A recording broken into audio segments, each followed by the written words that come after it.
citizens of YouTube land. Hey. It's your president and your VP. And we're back once again with the final installment of the trilogy of remakes that is Carrie.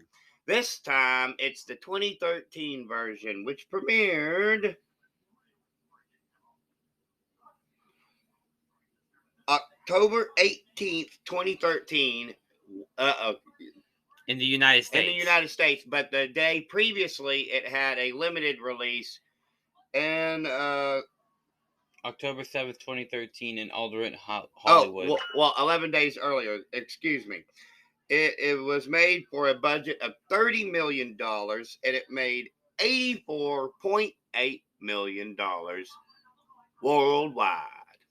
No, so it broke even. Basically, it was directed by Kimberly Pierce, whose only other film credit up to that point, and I think even to this day, is the seminal opus that is Boys Don't Cry. Boys Don't Cry, which maybe someday we will cover. It is a rough watch, guys, but we'll do it.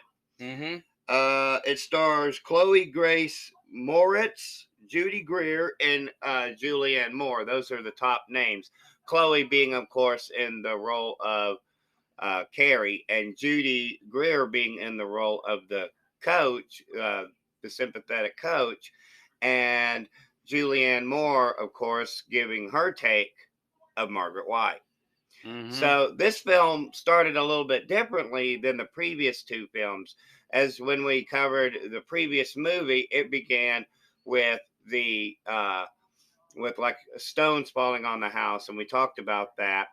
And the first movie, of course, basically started with a softball scene, and then the shower scene, the infamous shower scene that, of course, we can't really show here on YouTube. And so this version, though, began with Margaret giving birth to Carrie. Yep. And guess what, Margaret? It's a girl. And Margaret, who thought that she had cancer for some reason, I guess she never actually went to no doctor ever because of her religious upbringings and whatnot. Because I will say this, it's kind of a weird setup, but they imply that since Carrie has her powers from birth, that she basically stops her mother from possibly killing her with the scissors at the beginning. And it's kind of a weird setup, but it does work. Or maybe it was implied that once she saw the baby that she couldn't actually do it. But excuse me. Then we transition very quickly after that into a water volleyball match. And the girls here, this Carrie, guys, let's just say it. She's too clean. She's too pretty. She doesn't really fit the role. Yeah. And what's going on out there? I think Mom's home. I don't think that's Mom. Somebody was backing in. Mom would not back in. Anyways, guys, could be Amazon. Could be. Anyways, we'll edit some of this out. Sorry, guys. Somebody's outside. We're a little distracted. But so they have the water volleyball scene, and Miss Desjardins, of course, that's the name of the coach. Coach Desjardins, she says, "Hey, we got to get Carrie involved. Carrie's got to get involved in this. She's got to serve." So Carrie attempts to serve, and she smacks Sue in the back of Sue, excuse me. She smacks Sue in the back of the head with the volleyball, and then the actress playing Chris, she kind of gets on her, and she uses the line from the first movie, "You eat S word." Whereas in the previous movie, because it was a TV-14 made-for-TV movie, they used "You suck." So it is. So then she's in the shower, and they don't show anything in this version. I'll be right back, guys. I think that was Amazon. It has to be noted that all the actresses basically were underage, so they couldn't show anything that they showed in the very first version. And so, of course, guys, from here we get the infamous becoming a woman scene. And of course, Carrie freaks out. And the girls, because this is a modern retelling of it, they throw tampons and they throw they, they they they throw tampons and other feminine items at them and tell her to plug it up and that it's just period blood and why are you freaking out? And so Miss Desjardins, she comes in and she slaps Carrie back to reality, uh, just like in the previous two movies. And as a result, she gets taken to the principal's office, of course, and it's her first time that she's ever had that experience. And her mother had never told her about it, as we'd mentioned before.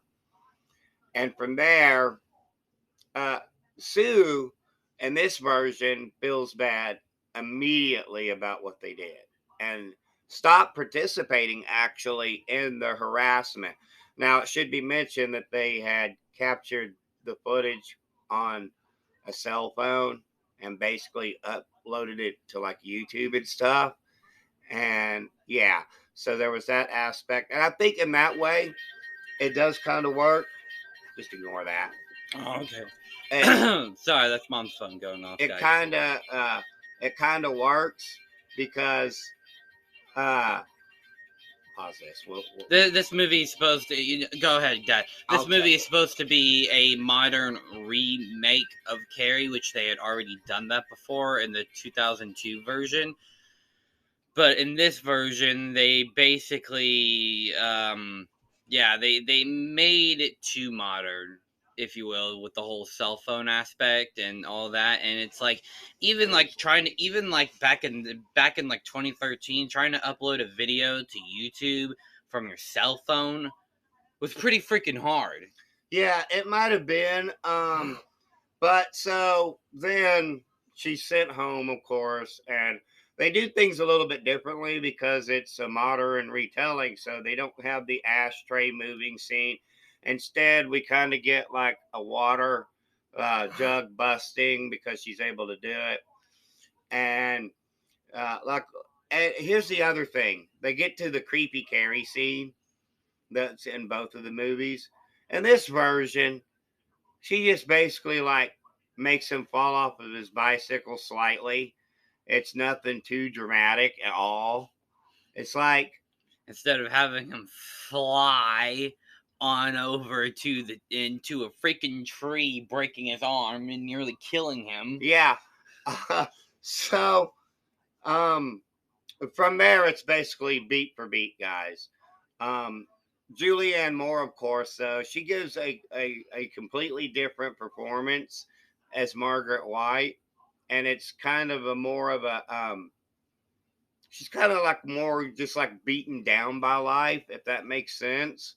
That the years of doing all of this have kind of gotten to her because you can tell she's got like her hair's long and straggly, and it's like she's got some whiteness to it, and that she's aged quite a bit.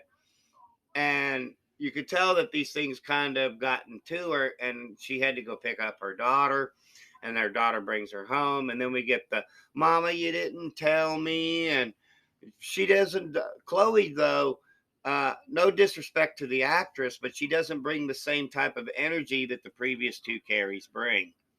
You know, the Sissy Spacek version and the Angela Bettis version. She just doesn't bring that same type of energy. So from there, they kind of get Carrie up there and they have the poetry scene. Only in this time, it's Carrie that reads her poem, and the poetry teacher basically insults her.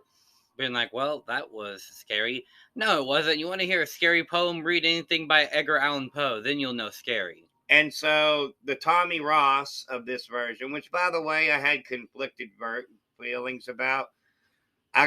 Full disclosure, I absolutely. I'll be back. You That's continue Liberty. it, Dad. Just answer it. Who is it? Oh, it's Liberty. Just answer it. No, it's Scream. Sorry. Go ahead. So, anyways, Tommy defends her and says, "You a-hole," which is different than the. He said he calls the teacher a hole, and then he's like, "What was that?" He's like, "Oh, I said awesome." Yeah, it doesn't quite cover it up as well as in the first two movies, basically. But and so Sue gets the idea to put her to get her to go to prom, and this Tommy is more against it than the previous versions, as he Yeah. really wants to just go with Sue, but he does agree to it because he's, in my opinion, guys, this Tommy is more henpecked than the previous two, because it seemed like in the first movie with the actor William Catt and the way that he portrayed uh, Tommy, is that he portrayed her as someone who genuinely wanted to do it and genuinely wanted to help her. And if we remember correctly, he even planted a kiss on her in the first movie. He did. And he wasn't really, it didn't really seem like this. I mean, I'm sure that the Tommy Ross character is kind of a good kid in this version, and that he was basically Carrie's ideal dream man. And so he asked her to go to the prom, and she says no. And Miss Desjardins, she gets involved, and from here it's basically beat for beat, guys. I don't even really have to explain the rest of it because it's basically beat for beat. And also, Carrie's getting more used to her powers as well. It's not not only can she use them when she's like in a heightened emotional state, but also use them freely whenever, you know? Yeah, she's got more control. And then, of course, I guess we can talk about it because it is what it is. We'll talk about the infamous gym scene. And so we had the beat for beat, but okay, it is a little bit different.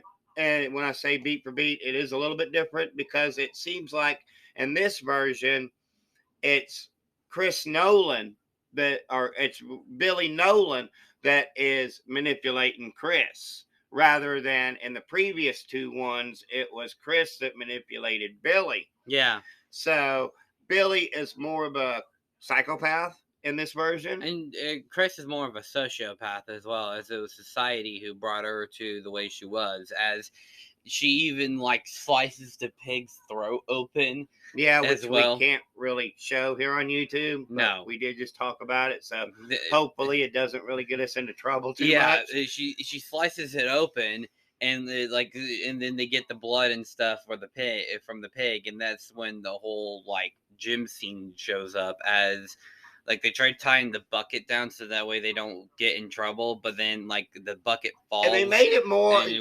They went with the decision where Chris was hesitant about doing this, which didn't really jive that well. I mean, they also did that in the 2002 version as well, that she was more hesitant as she saw how happy Carrie was whenever she won prom queen. And then that's when Billy was like, do it.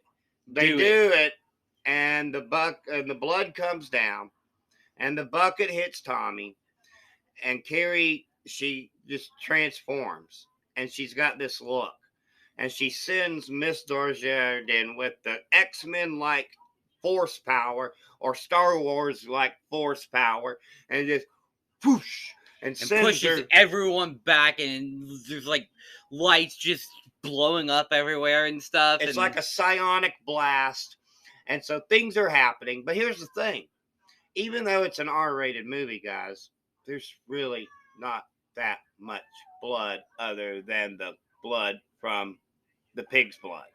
Actually, some of the deaths are even more like brutal. They are brutal-ish looking, but they don't have the blood to them. Yeah, a couple of I'll be back. A couple of girls actually get trampled to death. Yo. They want to know if you want to go outside. What? Bubba. What? Boy, I think you broke it. I don't think I broke it. He did not break his ankle. Yeah. We'll edit this out. Guys, so like we said, it's kind of a bloodless scene, and they do the thing, and the gym comes down, and then Billy and Chris are trying to leave town. He can't play outside, guys. He's got a bad ankle. And so Carrie, they're driving away, and Carrie stomps the ground or stomps the road. It causes it to split. Yeah.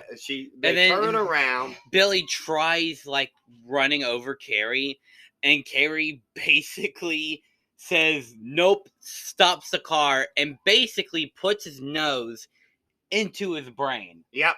Because he hits the steering wheel with so much force that it does that. So Carrie's got the car tilted up, and Chris decides that she's going to try her turn. And she's trying, and then finally Carrie just kind of lets go. And then it's kind of like a rubber band effect. And then the car smashes into like this wooden or into the stone pole and puts Chris's face right through the windshield. Mm-hmm. Yeah, it's pretty brutal. And then Carrie just says, "You know what? In case if you're not dead here, I'll blow you up." Yeah, blows up the gas station for good measure. She makes her way home. Now, and throughout all of this, she had put her Margaret into the prayer closet because, of course, that's a central theme, guys. And Margaret had escaped, and she's got a butcher knife. And Carrie made it home and was basically like, "You were right, Mama." And so they lovingly embrace. But then she quite literally gets stabbed in the back from Margaret. And so they have their big little scene, and Carrie makes all of the sharp utensils be up in the air. She throws Margaret back, and she gets the and it results in a crucifixion. And now, here's the thing. She doesn't quite give the same performance from the first one, when we have basically like a certain thing that happens with a woman that she experienced right at her death. We do kind of get one last little when she comes back to life. And then Sue, of course, comes in, and she goes, "Don't hurt me, Carrie." And she goes, this is kind of a cringe line, guys. She says, "Why not? Everybody else has hurt me. Why not hurt you?" And then like the stones start falling onto the house, and she's like, "You should go. You should get out of here." She's like, "No, I can help you and save you and stuff." She goes, "It's a girl." It puts her and pushes her back. It's such a cringy moment. It's like, what? And so the house falls in, and Carrie's dead, and they kind of have the Carrie White commission afterwards. Yeah, and then they have like the stone grave, and it says Carrie White burns in hell. And then the final shot of the movie is her gravestone is breaking, basically insinuating that her psychic powers have brought her back to life. Yeah, and so that's that, guys. Visually, it's a pretty good movie as far as the visual effects and even the limited amount of like CGI effects. Honestly, I thought that the kills were pretty good as well. It's very well shot. However, and this is a big however, the actors and actresses in this movie, with the exception of Judy Greer and Julianne Moore, because those two actually put on a really good performance, and you can't go wrong when you've got those two in a movie together. But there is the fact that everybody else is just very, very wooden and very cringe. And it's, as we said at the beginning, the actress that plays Carrie, she's just like too pretty, too clean, too perfect to be Carrie. Okay. Yeah. And so that aspect didn't really work. And it's like, it was, like we said, more or less basically a beat for beat remake. And so it didn't really, to me and to the VP here, it didn't really add anything new. which is probably what you would want from a remake, to add a fresh perspective, something new that wasn't told Yeah, before. like for an example, The Crazies, which we've covered on the show beforehand. If you haven't seen it, check it out. It's going to be right up there. Yeah, somewhere. Yeah, it's going to be right there whenever I add it in. And yeah.